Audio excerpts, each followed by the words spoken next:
திரும்ப போய் நீ புதைச்செடுத்த தோண்டி பாக்குறேன். 2 பேரும் சேர்ந்து கேம் ஆடுறீங்க.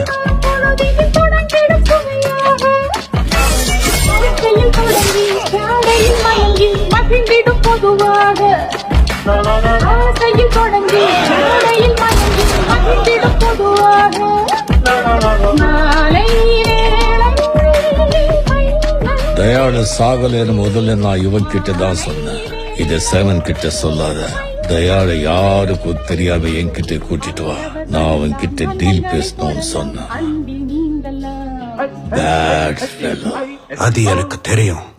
அவனை எப்ப கொள்ளணும் நான் தான் முடிவு பண்ணுவேன், நீ இல்ல. சோ சே சாரி.